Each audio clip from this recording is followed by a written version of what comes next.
Ces derniers temps, sur les réseaux sociaux, je vois deux camps s'affronter sur un sujet qui revient sans arrêt.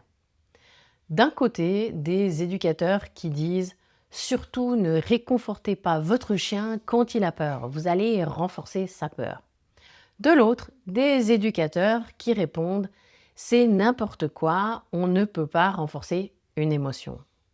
Deux discours, deux camps, et vous, au milieu, avec votre chien qui tremble sous la table pendant un orage, qui vous dit fais quelque chose avec ses yeux, et vous ne savez plus si le prendre dans les bras, c'est aider ou aggraver.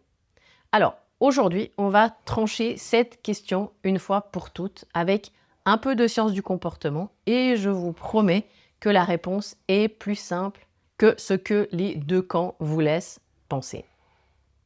Peut-on renforcer la peur?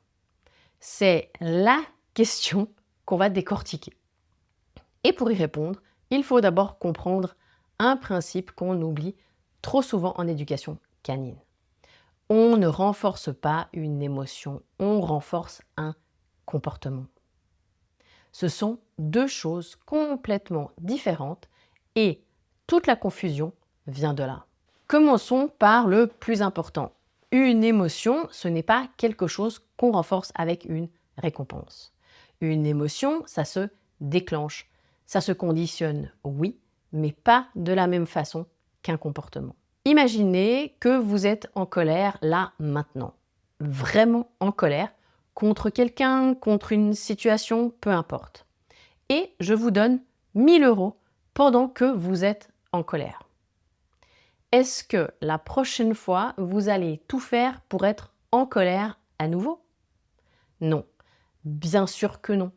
Parce que la colère, ce n'est pas un comportement qu'on choisit de reproduire pour l'argent. C'est un état interne déclenché par un contexte. Le fait de recevoir 1000 euros pendant que vous êtes en colère ne va pas vous rendre plus colérique la prochaine fois. Par contre, et c'est là que ça devient intéressant, si je vous donne 1000 euros au moment où vous frappez quelqu'un, là, il y a de très fortes chances que vous recommenciez à frapper. Parce que frapper, c'est un comportement. Et un comportement suivi d'une conséquence agréable, ça se renforce. C'est la base même de l'apprentissage. Vous voyez la nuance maintenant? L'émotion, la colère, n'est pas renforçable directement par une récompense. Le comportement, qui est de frapper, là, il est renforçable. Et c'est exactement la même mécanique chez le chien. La peur, en tant qu'émotion, n'est pas quelque chose qu'on renforce en donnant une caresse ou en prenant le chien dans les bras. La peur se déclenche par un contexte. Un bruit, une situation, un stimulus que le chien perçoit comme dangereux. Elle ne se renforce pas comme un assis qu'on récompense. Alors, qu'est-ce qu'on renforce quand on réconforte un chien qui a peur? On ne renforce pas la peur elle-même. On renforce potentiellement le comportement que le chien associe à cette situation, s'il y a association. Par exemple, un chien apprend que se réfugier derrière vous ou vous solliciter avec des aboiements entraîne systématiquement une attention immédiate et rapprochée de votre part. Il se peut qu'il reproduise plus facilement ce comportement précis, se réfugier, solliciter, dans une situation qui sera similaire. Mais ce n'est pas la peur en tant que ressenti interne qui est augmentée. C'est un comportement spécifique qui peut se renforcer. C'est une énorme différence parce que ça change ce qu'on doit surveiller. Le vrai danger, ce n'est pas de faire un câlin à un chien qui a peur, va le rendre plus peureux à vie. Le vrai danger, c'est de renforcer, sans qu'on s'en rende compte, des comportements d'évitement ou de repli qui, eux, peuvent devenir des habitudes. Et l'autre vrai danger, c'est de ne jamais aider le chien à changer son association émotionnelle avec le déclencheur. C'est-à-dire ne jamais travailler la peur à sa source, avec de la désensibilisation et du contre-conditionnement par exemple. Donc, la vraie question, ce n'est pas « dois-je réconforter mon chien, oui ou non ?» La vraie question est « qu'est-ce que je fais avant, pendant et après la peur pour aider mon chien à vivre une meilleure association avec ce qui la déclenche. Il y a un dernier point plus subtil qu'on oublie encore plus souvent. Ce n'est pas tant le réconfort en lui-même qui pose parfois problème. C'est l'état émotionnel que nous, on transmet en le donnant.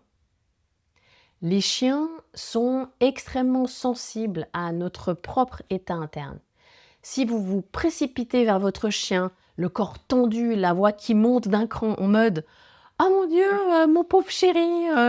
Voilà, vous n'êtes plus un point d'ancrage rassurant.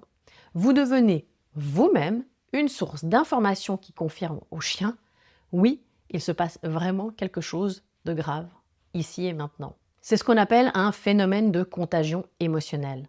Le chien ne comprend pas vos mots, mais il lit parfaitement votre posture, votre respiration, la tension dans votre voix. Si vous êtes vous-même stressé par la peur de votre chien, vous risquez, sans le vouloir, de renforcer le contexte de danger, pas en le récompensant, mais en confirmant émotionnellement ce danger. À l'inverse, un humain qui reste calme, qui respire normalement, qui garde une voix posée en s'approchant de son chien apeuré, envoie un message complètement différent. Ce n'est pas si grave, je suis là, tout va bien. Ce n'est pas le geste de réconfort qui pose problème, c'est souvent l'état émotionnel dans lequel on le donne. Alors, pour résumer, peut-on renforcer la peur? Non. Pas directement, pas comme on renforce un assis avec une friandise. Ce qu'on peut renforcer, c'est un comportement associé à la peur, si ce comportement est systématiquement suivi d'une conséquence qui l'encourage. Et ce qu'on peut transmettre sans même utiliser de récompense, c'est notre propre état émotionnel qui influence directement celui de notre chien. Donc, la prochaine fois qu'on vous dira « surtout ne le rassurez pas, vous allez renforcer sa peur », vous saurez répondre « ce n'est pas la peur qu'on renforce, ce sont des comportements et c'est nous-mêmes qu'on doit d'abord réguler avant de penser à réguler notre chien ». Rassurer un chien qui a peur avec un corps et une voix calme, ce n'est jamais une erreur. Le rassurer en paniquant avec lui, ça peut en être une. N'oubliez pas de vous abonner. Et si on vous a déjà dit de ne pas réconforter votre chien, dites-le moi en commentaire, ça m'intéresse.